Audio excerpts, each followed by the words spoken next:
क्या है, general rule है कि आपकी प्रीवियस ईयर की इनकम पर टैक्स असेसमेंट ईयर में लगेगा, ठीक है।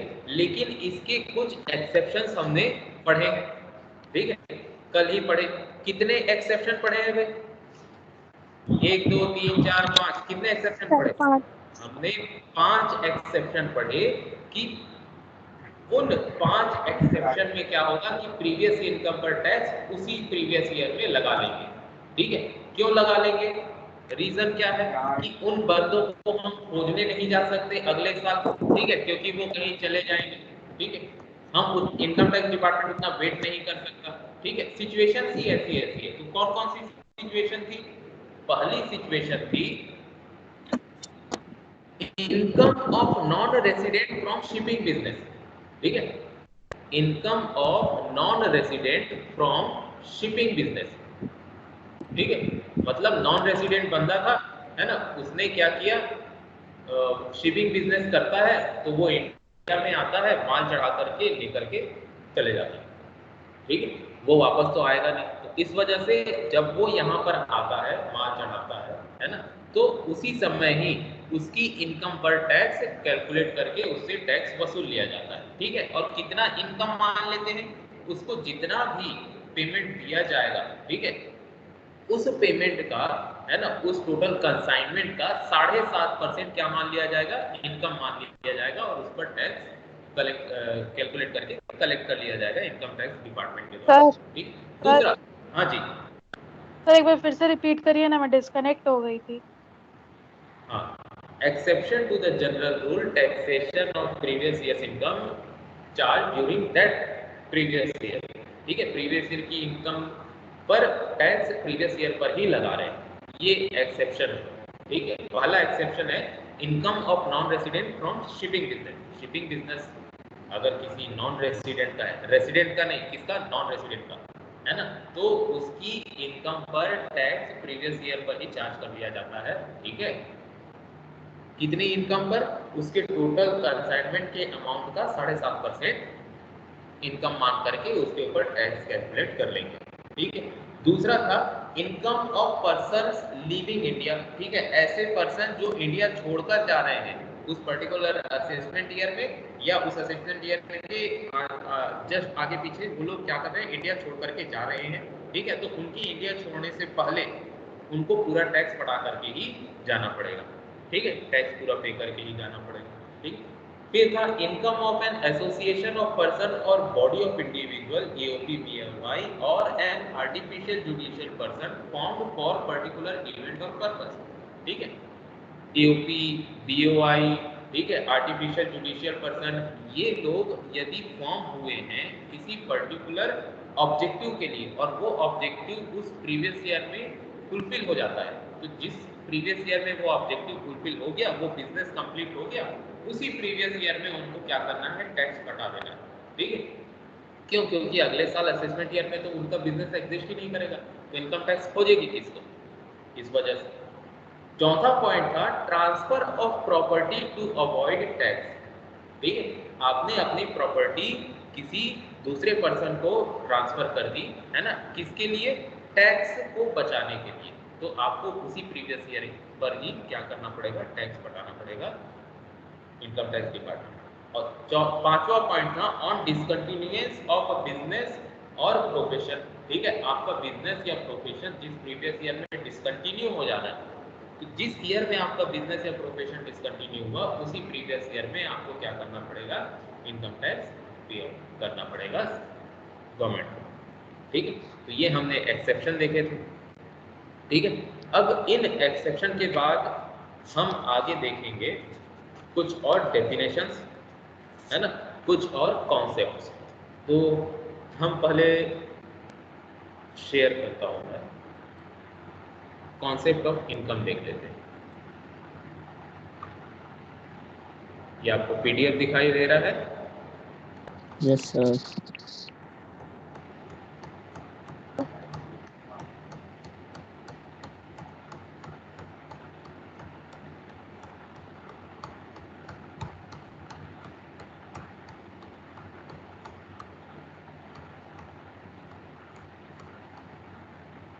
ये आ गए हम कॉन्सेप्ट ऑफ इनकम पर। ठीक है, इनकम की डेफिनेशन देखी थी हमने। इनकम की डेफिनेशन कौन से सेक्शन में दी हुई थी भाई? Section 2 clause 24। ठीक है, सेक्शन 2 क्लॉज 24 में इनकम की डेफिनेशन इंक्लूसिव डेफिनेशन थी। वहां पर 20 पॉइंट थे जिनमें ये बताया गया था कि ये इंक्लूडेड हैं आपकी इनकम में। ठीक है, वो 20 पॉइंट इंक्लूडेड हैं आपकी इनकम में। तो क्या सिर्फ वही 20 आइटम ही आपकी इनकम होंगे? नहीं, उसके अलावा भी आपकी अलग अलग इनकम हो सकती है। ठीक है, तो यहाँ कॉन्सेप्ट ऑफ इनकम में क्या कहना चाह रहा है ये देख लेते हैं। यहाँ बता रहा है the above definition of income is not conclusive. ठीक है, कंक्लूसिव का मतलब फुल एंड फाइनल, इसके अलावा और कुछ नहीं। तो इनकम की डेफिनेशन कंक्लूसिव थी क्या? नहीं, कंक्लूसिव नहीं थी। वो कैसी थी? इंक्लूसिव थी। ठीक है, उसमें और आइटम इंक्लूड किए जा सकते हैं। ठीक है, it includes some other receipts also which are ordinarily treated as income. In fact, income means a monetary item which is derived from defined sources with some sort of regularity or expected regularity। ठीक है, मतलब income का मतलब क्या है? कोई monetary income होनी चाहिए। ठीक है, किसी पर्टिकुलर डेफिनेट सोर्स से हमको रिसीव होनी चाहिए। ठीक है, वो रेगुलर होना चाहिए या उसकी रेगुलरिटी एक्सपेक्टेड होनी चाहिए। ठीक है, ये बात होती है इनकम के लिए। ये चीजें इनकम के कैरेक्टरिस्टिक्स हैं। ठीक है, these definite sources of income are salaries, income, house property, PGBP, capital gain, income from other sources। ठीक है, तो ये पांचों हेड्स ऑफ इनकम में क्या होता है? कहीं ना कहीं कोई रेगुलरिटी होती है, डेफिनेट सोर्स होता है या एक्सपेक्टेड रेगुलरिटी होती है। ठीक है, apart from these 5 heads of income there are some other important rules regarding income which are as under. ठीक है, तो क्या क्या है ये?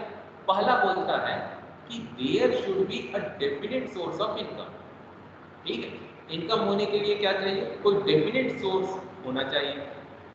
दूसरा पॉइंट क्या बोलता है? हाँ जी। सर रुचि उसको एक्सेप्ट करने बोल रही है। अरे तुम लोग जल्दी ज्वाइन किया करो, 20 मिनट हो गया है क्लास को शुरू हुए। तुम लोग ऐसे ज्वाइन करोगे तो मेरे को बार बार शेयर हटा करके फिर बच्चों को एडमिट करना पड़ता है, फिर शेयर करना पड़ता है, तो जो मैं पढ़ाता रहता हूँ वो छूट जाता है। ठीक है, ध्यान रखियो, मैं मैसेज डाल दूंगा 15 मिनट के बाद, किसी को एक्सेप्ट नहीं करूंगा तो। हाँ जी, देखिए सेकेंड पॉइंट क्या बोलता है? An income earned whether legally or illegally is taxable under the income tax act. The income tax does not make any distinction between legal and illegal income. However, any expenditure incurred to earn an illegal income is allowed to be deducted out of such income only। मतलब समझ में आया? Income tax department किसी भी तरह का भेदभाव नहीं करता। आपकी इनकम चाहे लीगल हो चाहे इलीगल हो, वो टैक्स लगाएगा। बात समझ में आ रही है? यदि आप गांजा बेच के, अफीम बेच के, असंवैधानिक काम करके भी इनकम कमा रहे हो, है ना, तो भी इनकम टैक्स बोलेगा मेरे को कोई मतलब नहीं है कि आपकी इनकम लीगल है या इलीगल है, आपको इनकम हुई है ना भैया, टैक्स पे करो। बात समझ में आई? Yes sir. सर उनको छुपा लेते होंगे। हाँ, यदि आप ड्रग्स बेचकर भी इनकम कमा रहे हो तो इनकम टैक्स आएगा और आपकी उस इनकम के ऊपर टैक्स लगाएगा। अब दूसरी बात, ड्रग्स बेचना गैर कानूनी है, उसके लिए आपको जो भी सजा मिलेगी अदालत के द्वारा वो आपको भुगतनी पड़ेगी। ठीक है, इनकम टैक्स उसके बारे में कुछ नहीं बोलता है। इनकम टैक्स अपने इनकम के बारे में बोलता है कि भैया तुमको इनकम हुई है, चाहे जहां से इनकम हुई हो, चाहे वो संवैधानिक हो, असंवैधानिक हो, लीगल हो, इलीगल हो, मैं नहीं जानता, आपको इनकम हुई है ना, टैक्स पटाओ, ठीक है। हाँ, ये राहत देता है कि चाहे वो इलीगल इनकम हुई हो, लेकिन अगर उसके लिए आपने कोई खर्चा किया है तो वो खर्चा उस इनकम में से डिडक्ट करने दे देता है, ठीक है, ये बात है।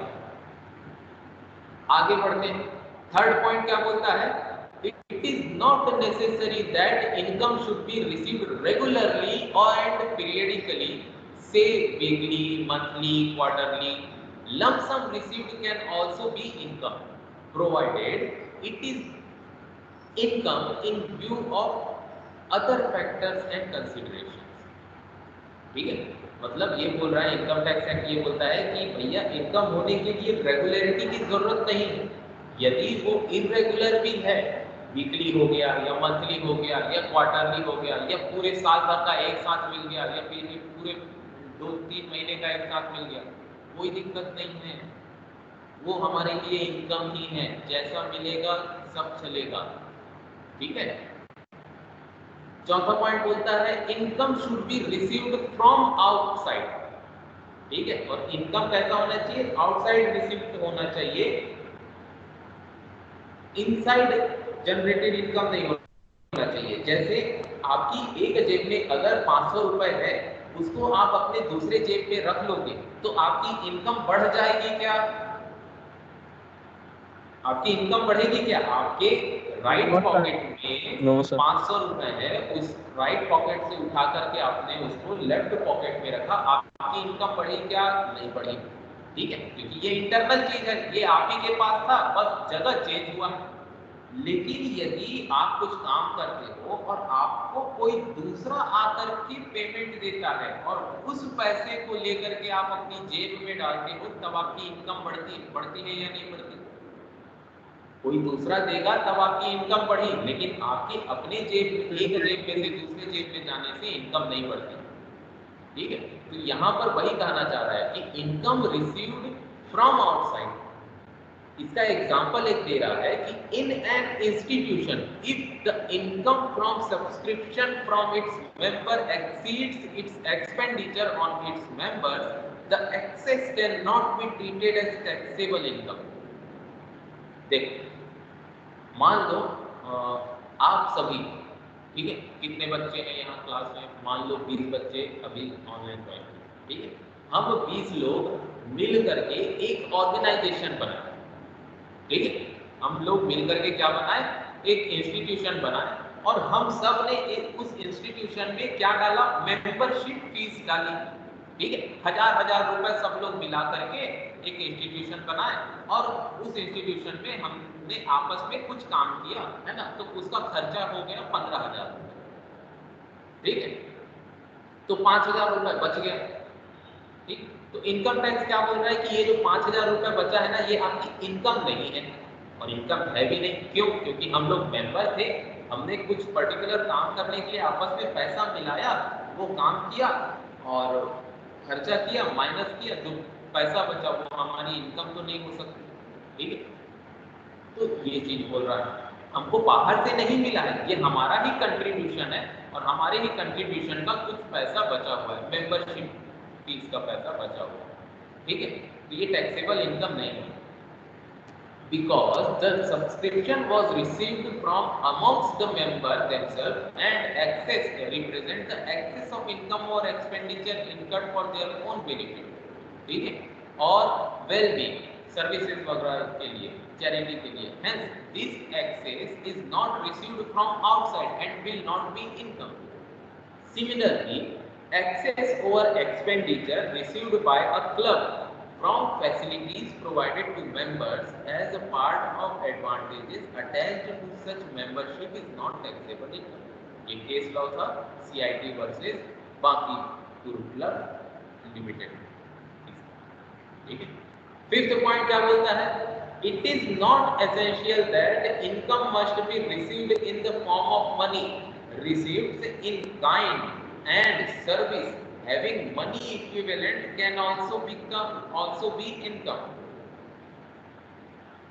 जरूरी नहीं है कि आपको इनकम नगद में ही हो, या चेक के थ्रू हो या बैंक के थ्रू हो या डीडी के थ्रू, पैसा मिले ये जरूरी नहीं है। आपको यदि कोई सामान मिल जाता है या आपको कोई सर्विस मिल जाती है तो उस सामान की जो वैल्यू होगी या उस सर्विस की जो वैल्यू होगी वो आपके लिए इनकम होगी। जैसे कोई एम्प्लॉयर अपने एम्प्लॉय को घर आने जाने के लिए कार की सुविधा दे रहा है ना। कार की सुविधा देना पैसा देना हुआ क्या? नहीं हुआ, पैसा तो दे नहीं रहा, कार की सुविधा दे दिया, ठीक है। रहने के लिए घर दे दिया, ठीक है। तो ये जो सुविधाएं मिलती है, परक्यूसिट्स वगैरह मिलते हैं, ठीक है, तो ये तो मनी के रूप में नहीं है, ये तो गुड्स के रूप में है या सर्विसेज के रूप में है, ठीक। तो इस तरह का अगर आपको कोई अमाउंट मतलब गुड्स या सर्विसेज रिसीव होती है तो ये आपके लिए क्या कहलाएगी? इनकम कहलाएगी। इनकम के लिए मनी के फॉर्म में होना जरूरी नहीं, इनकम टैक्स ये बोलता है। सिक्स्थ पॉइंट क्या है? टेम्पररी और permanent income. Whether income is temporary और permanent, it is immaterial from the tax point of view. Income tax को कोई लेना देना नहीं है कि आपकी इनकम टेम्पररी है या परमानेंट है, ठीक है।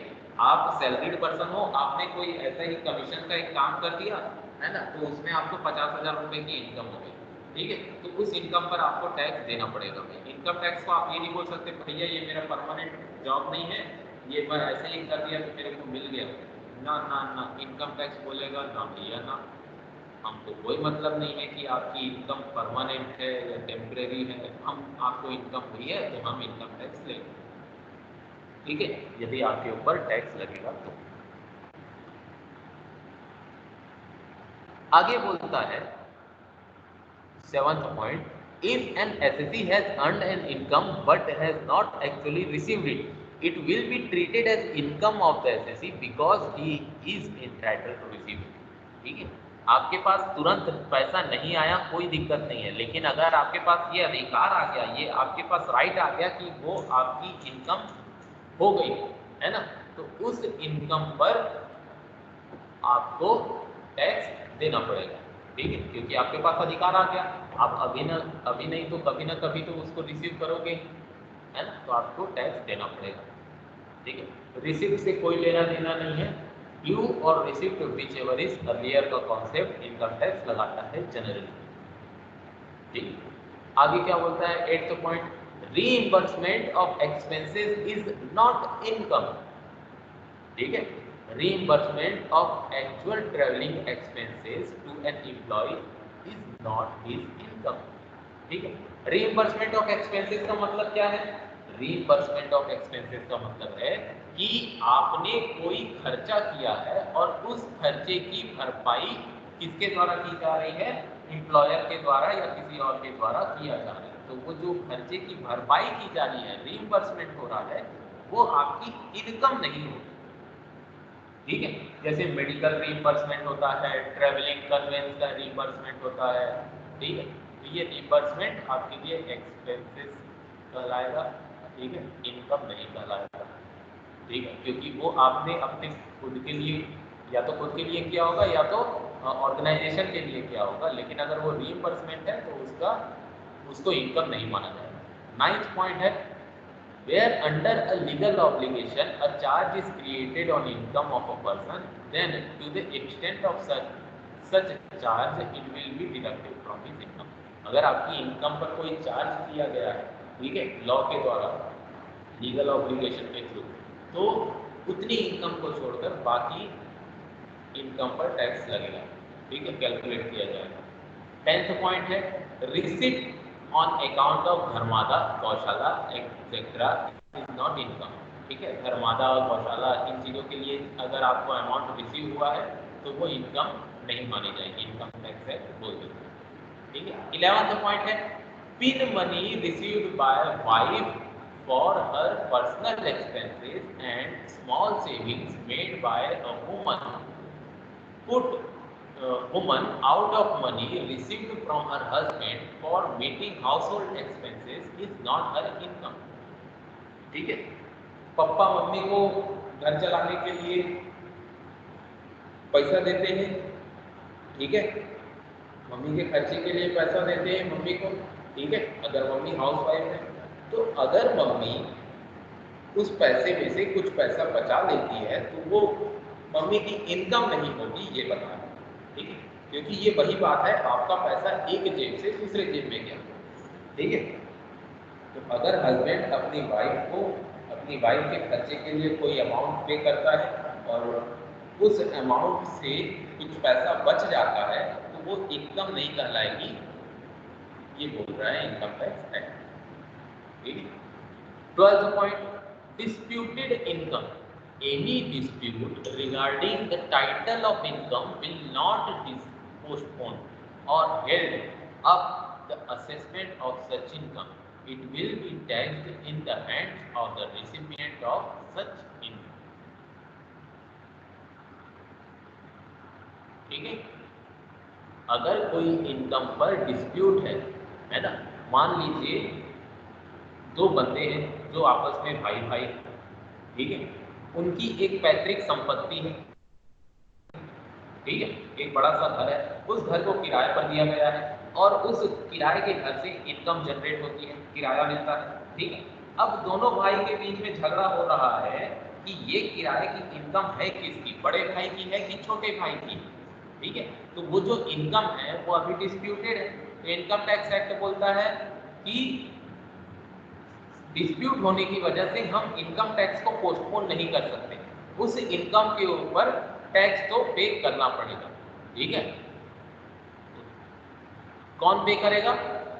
रिसिपिएंट ऑफ सच इनकम, जिसके पास भी वो पैसा आएगा उसको टैक्स पे करना पड़ेगा। अब बाद में तुम लोग अपना झगड़ा सलटाते रहो भैया कि ये पैसा है किसका, ठीक है, इनकम टैक्स को उससे कोई लेना देना नहीं है, किसका पैसा है, इनकम जनरेट हुआ वो टैक्स लेके निकल जाएगा, ठीक है। दोनों भाई आपस में लड़ते रहेंगे, मेरा पैसा है मेरा पैसा है। Point number 13, diversion of income versus the application of income. Diversion of income means that the income is derived to some other person under some legal obligation, ठीक है, मतलब इनकम आ रही थी, उस इनकम को किसी और व्यक्ति के पास ट्रांसफर कर दिया गया या डाइवर्ट कर दिया गया, किसके द्वारा? लीगल ऑब्लिगेशन के द्वारा, लॉ ने ऐसा किया, ठीक है, कि वो इनकम ए को मिलनी चाहिए थी लेकिन वो ए को नहीं मिली, उसको डाइवर्ट कर दिया गया बी के पास, ठीक है। अगर लॉ ने ऐसा किया तो वो डाइवर्जन ऑफ इनकम है। If after receiving the income it is given to someone else, it is the application of income. लेकिन यदि आपके पास इनकम आ गई और उस आई हुई इनकम को आपने किसी और को ट्रांसफर किया, है ना, तो ये एप्लीकेशन ऑफ इनकम होगा। Similarly if an income is diverted to some other person voluntarily, it is an application of income, ठीक है। मतलब आपके पास कोई इनकम आने वाली थी, यदि आपने खुद से या उस इनकम को रिसीव होने के बाद किसी और को ट्रांसफर किया तो वो एप्लीकेशन ऑफ इनकम कहलाएगी। एप्लीकेशन ऑफ इनकम मतलब आपकी इनकम जनरेट हो गई, अब उस इनकम का आप खर्चा कर रहे हो ऐसा मान लो, लेकिन इनकम तो आपको हो गई। लेकिन डाइवर्जन का क्या है कि उसको लॉ ने किया है, ठीक है, आपने अपने से नहीं किया, वो किसी एक्ट ने, किसी कोर्ट ने या किसी लीगल ऑब्लिगेशन के तहत ऐसा हुआ है कि वो इनकम आपके पास नहीं आई, किसी और के पास चली गई, ठीक है। तो ये जो डाइवर्टेड इनकम है या डाइवर्जन है ना, वो आपकी इनकम नहीं होगी, लेकिन एप्लीकेशन ऑफ इनकम के केस में आपको टैक्स पटाना पड़ेगा, ठीक है। पॉइंट नंबर 14, इनकम में बी इन प्लस और माइनस। इनकम टैक्स हमेशा इनकम इनकम बोलता है, तो इसका मतलब ये नहीं है कि आपको अगर लॉस हुआ तो वो इनकम नहीं है, लॉस भी इनकम है, लेकिन कैसी इनकम है भैया? वो नेगेटिव इनकम है, ठीक है। अगर आपको लॉस हुआ है आपके बिजनेस में, ठीक है, तो वो आपकी इनकम ही है, लेकिन कैसी इनकम है? इनकम टैक्स एक्ट बोलता है तो वो आपकी नेगेटिव इनकम है, ठीक है। तो इनकम इंक्लूड्स लॉसेस, ठीक है। ये समझ में आया इनकम के बारे में, कॉन्सेप्ट ऑफ इनकम समझ में आया आप लोगों को? सर एक डाउट है। हाँ जी, पूछो। सर जैसा कि मैंने पूरे साल भर में इनकम कमाए हैं 1 लाख रुपए हाँ और 60,000 मतलब एक्सपेंस में चला गया पूरा, इधर मतलब नॉर्मल जो लाइफ के एक्सपेंस रहते हैं उसमें चला गया है। तो सर मेरे को हाँ जो इनकम टैक्स होगा वो 40,000 पे पे करना है कि 1 लाख पे पे करना है? देखो, पहली बात तो ये कि आपको जो इनकम हुई है वो किस सोर्स से हुई है, ठीक है? क्या सैलरी से हुई है? अगर सैलरी से हुई है तो उसके लिए कैलकुलेशन अलग होगा। यदि आपको इनकम हाउस प्रॉपर्टी से हुई है तो उसका कैलकुलेशन अलग होगा। पीजीबीपी से हुई है, प्रोफेशन से हुई है ना, तो उसका कैलकुलेशन अलग होगा। कैपिटल गेन से हुई है उसका कैलकुलेशन अलग होगा। इनकम फ्रॉम अदर सोर्सेज से हुई है उसका कैलकुलेशन अलग होगा। ठीक है, आपको पहले ये डिसाइड करना है कि आपकी इनकम हुई किस सोर्स से है। ठीक है, फिर हम हर एक सोर्स को एक चैप्टर के हिसाब से पढ़ेंगे। ठीक है, तो उसमें देखेंगे कि कौन सी इनकम को हम जोड़ेंगे और उस इनकम में से कौन कौन सी चीजें हमको माइनस करने के लिए मिलेंगी, डिडक्ट करने के लिए मिलेंगे, डिडक्शन हमको क्या क्या मिलेंगे। ठीक है, तब जाकर के पांचों हेड ऑफ इनकम को जोड़ करके ग्रॉस टोटल इनकम निकलेगी। उसमें से भी हमको डिडक्शन मिलेगा एटीसी से एटीयू तक, फिर जाकर के हम टैक्स कैलकुलेट करते हैं। ठीक है, तो हाँ, हमारी इनकम पर हमको डिडक्शन मिलता है। ठीक है, लेकिन वो कैसे मिलता है? हेड वाइज मिलता है और अलग से भी मिलता है। हेड वाइज मतलब पांचों हेड के अपने अपने खुद के डिडक्शन है और ओवरऑल डिडक्शन भी हमको मिलते हैं सेक्शन एटीसी से एटीयू तक। धीरे धीरे हम आगे जैसे जैसे बढ़ते जाएंगे हमको समझ में आता जाएगा। ठीक है। Yes sir. और किसी को कुछ डाउट भाई? Sir hello. हाँ जी। हाँ, सर लॉस में भी इनकम टैक्स लगेगा? किसमें? लॉस में? ना, लॉस में इनकम टैक्स नहीं लगेगा। अच्छा। Income okay sir. टैक्स आपकी इनकम पर लगेगा, है ना। इनकम इंक्लूड्स लॉस, लेकिन अगर लॉस हो गया है तो आपके ऊपर टैक्स नहीं लगेगा। ठीक ओके है। सर। हाँ, अब सर आ जाते हैं। हाँ जी। सर लाइक जो इलीगल थिंग्स बेचते हैं उन पे तो इनकम टैक्स ज्यादा चार्ज होता है ना? किसमें? सर लाइक जो इलीगल थिंग्स बेचते हैं। हाँ देखो, इनकम टैक्स तो उतना ही लगेगा जितना इनकम टैक्स एक्ट में लिखा है। ठीक है। दूसरी बात, अगर वो इलीगल है तो उसके ऊपर आपको पेनाल्टी लगेगी। ठीक है, और वो पेनाल्टी साधारण नहीं होती, वो असाधारण होती है, ज़्यादा लगती है। ठीक है, तो इस वजह से जो टोटल आपको गवर्नमेंट को देना पड़ता है वो ज़्यादा देना पड़ता है सामान्य इनकम की अपेक्षा। ठीक है। हाँ जी। अब अगली डेफिनेशन हम देखते हैं सेक्शन 80B क्लॉज 5। यहाँ पर डेफिनेशन दी हुई है ग्रॉस टोटल इनकम की, है ना।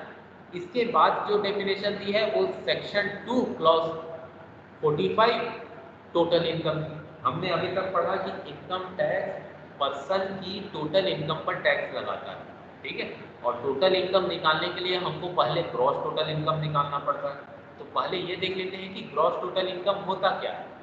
कुछ नहीं, क्या होता है ग्रॉस टोटल इनकम? हमने जो 5 हेड्स ऑफ इनकम पढ़े हैं ना, कि हम अपने इनकम को 5 भागों में डिवाइड करें, तो वही 5 हेड्स ऑफ इनकम में जो जो इनकम आएगी सारी इनकम को उनके हेड के हिसाब से जोड़ते जाओ। ठीक है, अलग अलग बॉक्स बना दो। इनकम फ्रॉम सैलरी का अलग बॉक्स, हाउस प्रॉपर्टी का अलग बॉक्स, पीजीबीपी का अलग बॉक्स, कैपिटल गेन का अलग box, income from other source का अलग बॉक्स। ठीक है, जो जो टाइप की इनकम होगी, जैसे सैलरी, मेरे को सैलरी मिलती है तो मैं किस बॉक्स में डाल दिया? सैलरी में डाल दिया। मेरे को घर का किराया मिलता है, ठीक है, तो उसको हाउस प्रॉपर्टी में डाल दिया। ठीक है, मेरा कोई बिजनेस वगैरह भी है तो मैं उसको पीजीबीपी में डाल दूँ। मैंने कोई संपत्ति बेची, मेरे को प्रॉफिट हुआ, मैं कैपिटल गेन में डाल दूँ। मैंने लॉटरी खेली, मैं लॉटरी जीत गया तो उसको इनकम फ्रॉम अदर सोर्स में डाल दिया। ठीक है, तो इन हर हेड ऑफ इनकम में इनकम आ गई। अब उस इनकम में से हमको कुछ अमाउंट माइनस करने के लिए मिलेगा जिसको हम बोलते हैं डिडक्शन। ठीक है, तो वो डिडक्शन कैसे होगी? हेड वाइज डिडक्शन होगी। सैलरी हेड के लिए सैलरी के अपने अलग अलग डिडक्शन होंगे, हाउस प्रॉपर्टी के अलग डिडक्शन होंगे, पीजीबीपी के अलग डिडक्शन होंगे, कैपिटल गेन के अलग डिडक्शन होंगे और आईओएस के अलग डिडक्शन होंगे। ठीक है, तो हर डब्बे में इनकम भी आ गई और उस डब्बे का डिडक्शन भी आ गया, माइनस करने वाला आइटम भी आ गया। ठीक है। तो हर डब्बे में इनकम और उस इनकम का डिडक्शन माइनस करने के बाद जो बैलेंस आता है, तो उन पांचों डब्बों के बैलेंस को हम जोड़ देंगे, तो क्या कहलाएगा? वो ग्रॉस टोटल इनकम कहलाएगा। आई बात समझ में? सर समझ नहीं। समझ में नहीं आया? चल देखो,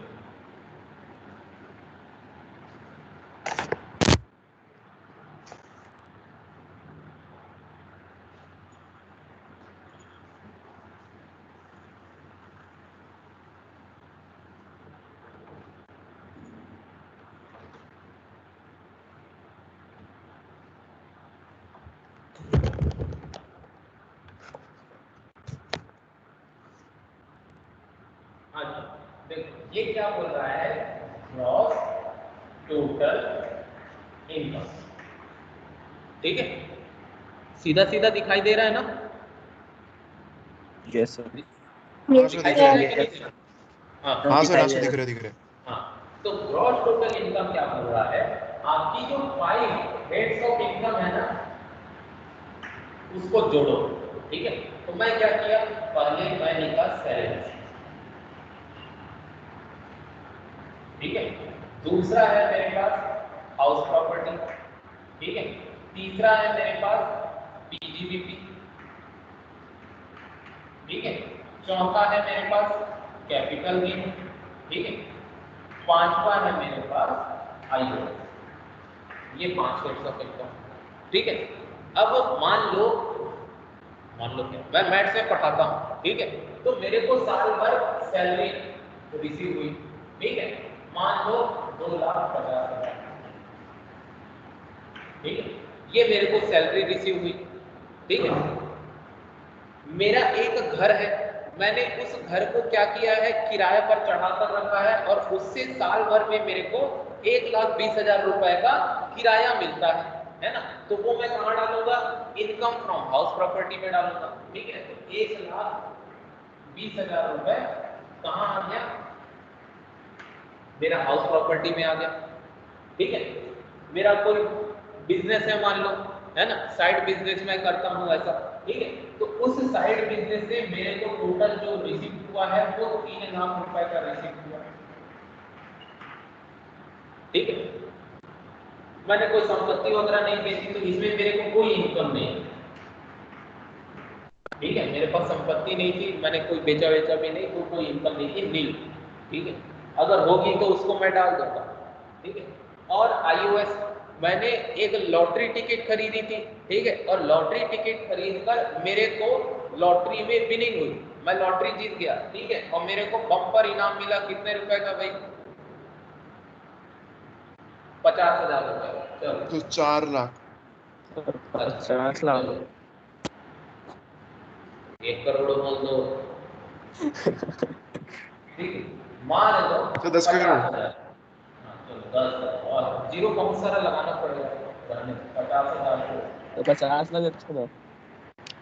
ठीक है, तो अब देखो मैंने क्या किया? मेरे जितनी भी इनकम थी, उस इनकम को मैंने क्या किया? अलग अलग हेड में डिवाइड कर दिया उसके कैरेक्टरिस्टिक्स के हिसाब से। ठीक है, हर हेड के अपने नियम हैं। ठीक है, हर हेड के अपने नियम हैं। हर हेड में एक पहरेदार खड़ा रहता है। ठीक है, एक सेक्शन होता है, वो बताता है कि कौन सी इनकम इस हेड में आएगी, कौन सी इनकम इस हेड में आएगी, कौन सी इनकम इस हेड में आएगी। ठीक है, तो हर हेड का पहरेदार बताएगा कि हाँ भैया ये सैलरी है, ये हाउस प्रॉपर्टी ये। अब मान लीजिए सैलरी में मेरे को डिडक्शन मिल गया, इनकम टैक्स मेरे को 20,000 रुपए माइनस करने के लिए अलाउ कर दिया। ठीक है, मैंने पीएफ वगैरह करवा कर रखा था, मैंने एलआईसी लेकर के रखा था। ठीक है, तो वो सारा डिडक्शन वगैरह मेरे को 20,000 रुपए का मिल गया। ठीक है, हाउस प्रॉपर्टी में मेरे को कोई डिडक्शन नहीं मिला। ठीक है, पीजीबीपी में मान लो मेरे को डिडक्शन मिल गया 30,000 रुपए का। ठीक है, तो ये डिडक्शन मैंने कर दिया। ठीक है, कैपिटल गेन में कोई इनकम नहीं थी, आईओएस में 50,000 की इनकम थी, इसमें मेरे को कोई डिडक्शन नहीं मिला। ठीक है, तो सैलरी की मेरी टोटल इनकम कितनी हो गई? 2,30,000। ठीक है, हाउस प्रॉपर्टी की इनकम कितनी हुई भाई? 1,20,000 रुपए। ठीक है, पीजीबीपी की कितनी हुई है? पीजीबीपी की इनकम हुई है मेरी 1,70,000, सॉरी 2,70,000, ठीक है। कैपिटल गेन में कोई इनकम नहीं और आईओएस से मेरी कोई इनकम हो गई है 50,000। अब जो इनकम निकल कर आएगी मेरे पांचों हेड से, ये इनकम क्या होगी? ग्रॉस टोटल इनकम, ठीक है। कितनी होगी?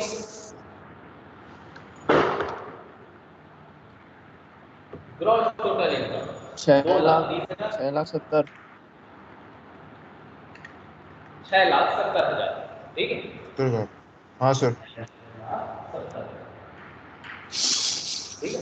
तो ग्रॉस टोटल इनकम कैसे निकलता है? ग्रॉस टोटल इनकम निकलता है हेड्स की इनकम माइनस उस पर्टिकुलर हेड के डिडक्शन के बाद जो हेड की इनकम आई, उन पांचों हेड की इनकम को जोड़ोगे तो क्या निकलेगा?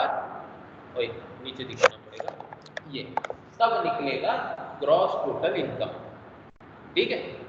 आई बात समझ में? अब यस सर। टोटल इनकम, अगली डेफिनेशन क्या लिखा है? अगला डेफिनेशन लिखा है टोटल इनकम का, सेक्शन 2 क्लॉज 45। तो टोटल इनकम का डेफिनेशन में क्या होता है कि total income means the amount left after making the deduction under section 80C to 80U from the gross total income.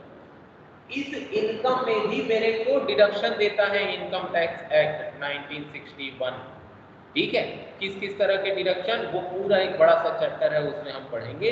तो उसमें सेक्शन 80C से 80U तक का डिडक्शन हम पढ़ेंगे। उसमें LIC का डिडक्शन मिलेगा, हम कहीं इन्वेस्टमेंट करेंगे उसका डिडक्शन मिलेगा, फिक्स डिपॉजिट कराएंगे उसका डिडक्शन मिलेगा, पोस्ट ऑफिस के इंटरेस्ट, सेविंग अकाउंट के इंटरेस्ट, ठीक है, इन सब पर डिडक्शन मिलेगा, ठीक है। कोई इंश्योरेंस लेकर के रखेंगे उसका डिडक्शन मिलेगा। बहुत तरह के डिडक्शन हमको मिलते हैं, ठीक है। तो उन डिडक्शन को भी हम अपनी इनकम में से माइनस 40,000 रुपए का यहाँ पर सीधे तक का डिडक्शन मिल रहा है। 80U सेक्शन 80C से 80U तक का डिडक्शन 40,000 मिल गया। तो अब मेरी इनकम कितनी हो गई? 6,30,000। तो ये जो 6,30,000 रुपए है, ये मेरी क्या कहलाएगी? टोटल इनकम कहलाएगी। आई बात समझ में? ठीक है। तो ग्रॉस टोटल इनकम और टोटल इनकम दोनों में अंतर समझ में आया? सर ग्रॉस टोटल उसमें इनकम सर एक बार फिर से समझाओ ना। डिडक्शन मिला है तो प्लस होगा ना? ओए डिडक्शन मिला है तो प्लस क्यों होगा? डिडक्शन का मतलब क्या है? देखो, डिडक्शन का मतलब होता है कि आपकी इनकम में से कुछ अमाउंट माइनस करने के लिए अलाउ किया जा रहा है ताकि आपको टैक्स कम भरना पड़ेगा, ठीक है। ग्रॉस टोटल, देखो सैलरी मेरी 2.5 लाख थी, ठीक है। इनकम टैक्स ने कुछ डिडक्शन मेरे को दिया तो 20,000 रुपए में उसको माइनस कर रहा हूं। अब मेरी इनकम कितनी हो गई? 2,30,000। तो मेरे को कम टैक्स पे करना पड़ेगा ना भैया, सर इनकम भी तो कम हो गई। अरे भैया इनकम कम नहीं, मेरे पास अभी भी 2.5 लाख रुपए है। मान लो कहाँ गया है? हाँ, मान लीजिए मेरे पास 2.5 लाख का गड्डी पड़ा हुआ है, ये 2.5 लाख का बंडल है नोट का, ठीक है। ये मेरे पास है जेब में, ये ऐसे, ये है मेरे पास, ये 2.5 लाख रुपए है, ठीक है। मैं इनकम टैक्स को बताया कि भैया ये देखो 2.5 लाख रुपए सैलरी मिला है, ठीक है। इनकम टैक्स क्या बोला? टैक्स पटाना है। मैं बोला हाँ टैक्स पटाना है। मैं बोला सर कोई छूट वूट दोगे क्या? इतना पूरा 2.5 लाख के ऊपर टैक्स नहीं दे सकते, थोड़ा छूट वूट दो ना। तो इनकम टैक्स बोला ले 20,000 रुपए का छूट दे देता हूँ, ठीक है। तो अब मैं इनकम टैक्स कितने रुपए पर पटा रहा हूँ? 2.5 लाख रुपए पर नहीं पटा रहा हूँ, मैं 2,30,000 रुपए पर पटा रहा हूँ। Okay sir. 2.5 लाख का पटा अभी मेरे पास नहीं है, यस ठीक सर। है। आई बात समझ? तो डिडक्शन का मतलब क्या? आपकी इनकम में से अमाउंट कम करवाया जा रहा है, ठीक है, ताकि आपको ज्यादा टैक्स न पटाना पड़े, ठीक है। यस क्लास खत्म होने वाली है, यश मिश्रा अभी ज्वाइन कर रहे हैं। सर हाँ जी, सर एक सर बार वो फिर से समझाना। लास्ट का स्टेप बताइए ना, वो सिर्फ सर फिर से ग्रॉस समझाओ ना। टोटल इनकम और टोटल इनकम वाला। देखो ग्रॉस टोटल इनकम का मतलब क्या बताया? ग्रॉस टोटल इनकम का मतलब बताया ये जो 5 हेड्स हैं, ठीक है, इन हेड्स की इनकम में इनके खुद के डिडक्शन को माइनस करने के बाद जो टोटल आया वो ग्रॉस टोटल इनकम, ठीक है।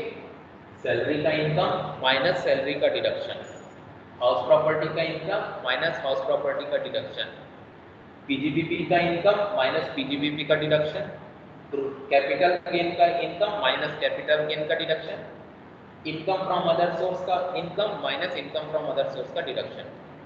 ये सारी मेरी इनकम में से डिडक्शन होने के बाद जो अमाउंट आया मेरा, इन सारे अमाउंट को जोड़ने पर जो अमाउंट आया 6,70,000 रुपये, ये मेरा क्या है? ग्रॉस टोटल इनकम, ठीक है। अब इनकम टैक्स एक्ट क्या करता है? यहाँ पर हेड के हिसाब से अपना डिडक्शन तो दिया है इनकम टैक्स, ठीक है, हेड वाइज डिडक्शन दिया है, साथ में ये जनरल डिडक्शन देता है। जनरल डिडक्शन का मतलब क्या है कि वो आपकी ग्रॉस टोटल इनकम में से भी अमाउंट डिडक्ट करने के लिए देगा, आपको छूट देगा, रियायत देगा, है ना, आपकी ग्रॉस टोटल इनकम में से। तो वो रियायत, वो जो छूट है, कहाँ पर लिखा हुआ है? वो लिखा हुआ है सेक्शन 80C से 80U तक का, ठीक है। उसमें अलग अलग है, उसमें बताया गया है कि आप अगर LIC खरीदोगे, है ना, तो LIC का प्रीमियम पटाओगे तो आपको इतना रुपया छूट दे देंगे, इतने रुपए पर आपको टैक्स नहीं पटाना है, ठीक है। आप मेडिकल इंश्योरेंस लोगे आपको इतना छूट मिलेगा, ठीक है। आप फिक्स्ड डिपॉजिट करा लोगे इतने साल के लिए, आपको टैक्स इतना कम पटाना पड़ेगा। तो वो जो छूट है ना, वो कहाँ लिखा है? 80C से 80U। तो वो हमको ग्रॉस टोटल इनकम में माइनस करने के लिए अलाउ करेगा, ठीक। वो माइनस कर देंगे 40,000 रुपया, जो पैसा बचेगा ग्रॉस टोटल इनकम में से डिडक्शन होगा 80C से 80U तक का, तो जो बैलेंस बचा वो बैलेंस क्या कहलाएगा? टोटल इनकम कहलाएगा। आई बात समझ में? सर मतलब अभी आप, फाइनल जो टैक्स लगेगा वो 6,30,000 पे लगेगा। हाँ, टोटल इनकम पर टैक्स लगेगा, ठीक है। सेक्शन 4 में भी बोला था कि एनुअल टैक्स है, पर्सन की टोटल इनकम पर टैक्स लगेगा, ठीक है। तो टोटल इनकम कौन सा? सबसे आखिरी में जो आया 6,30,000 रुपये, ठीक है। इस टोटल इनकम के ऊपर जो टैक्स होगा वो इनकम टैक्स। सर मतलब उसको 6,30,000 पे करना है। भाई 6,30,000 इनकम है ना, इस इनकम के ऊपर हमको टैक्स कैलकुलेट करना पड़ेगा, ये तो इनकम है भाई, तू अच्छा कमाई अच्छा। है, तेरी सैलरी है, ये तेरा हाउस प्रॉपर्टी पीजीबीपी, तू 6,30,000 रुपए साल भर में कमाई है, तो पूरा जाके इनकम टैक्स को दे के आ जाएगी क्या? No sir. इसके ऊपर टैक्स कैलकुलेट होगा, इनकम टैक्स रेट लगेगा, ठीक है, फिर टैक्स कैलकुलेट होगा, तब जा करके उतना पैसा गवर्नमेंट को दोगे, ठीक है। यस। हाँ जी, अटेंडेंस ले लेते हैं। सर फाइनल स्टेटमेंट्स में पूरा शो करना पड़ेगा ना, कितना कितना हेड में डिडक्शन मिला है और फाइनल डिडक्शन क्या था। हाँ, वो आपको इनकम टैक्स को बताना पड़ता है। आप इनकम सब कैलकुलेट करके, असेसमेंट वगैरह करके आप एक रिटर्न फाइल करते हैं, इनकम टैक्स रिटर्न। आप 4th सेमेस्टर में जब जाएंगे तब हम आपको दिखाएंगे कि इनकम टैक्स रिटर्न किस तरह से फाइल किया जाता है, ठीक है। तो आप उस रिटर्न में क्या बताते हो? ये देखो भैया, ये हमारी इतनी इतनी इनकम है, हमने इतना इतना डिडक्शन लिया है, हमारा इतना ग्रॉस टोटल इनकम आया, इतना टोटल इनकम आया, इस टोटल इनकम पे हमने हमारा इतना टैक्स बनता है। पहले से कोई एडवांस टैक्स वगैरह पटा के रखे तो वही बताओगे कि सर मैं इतना एडवांस टैक्स पटा दिया था, अभी इतना बचा हुआ बैलेंस आपको पे करना है। या एक्स्ट्रा टैक्स पटा दोगे तो बोलोगे कि सर मेरा टैक्स 50,000 का बनता था, लेकिन मैंने 60,000 रुपये पटा दिया है, 10,000 रुपये मेरे को वापस कर दो, रिटर्न मांग लो, ठीक है। इस तरह से आपको इनकम टैक्स रिटर्न फाइल करना होता है, ठीक है। Yes sir. आज वाला जितना भी पढ़ाया समझ में आया सभी को? यस आया या सर। नहीं? Yes yes sir. सर। तो आया। क्या करना है? पुराना वाला रिवाइज करना है, आज जो पढ़ाया वो रिवाइज करना है, फिर आगे एक दो और डेफिनेशन देखेंगे हम, उसके बाद नया चैप्टर शुरू करेंगे, रेसिडेंशियल स्टेटस, ठीक मॉड्यूल है। 2। अच्छा, वो मॉड्यूल 2 में है क्या? पता नहीं। सर चलो एग्रीकल्चर वाला भी तो है क्या।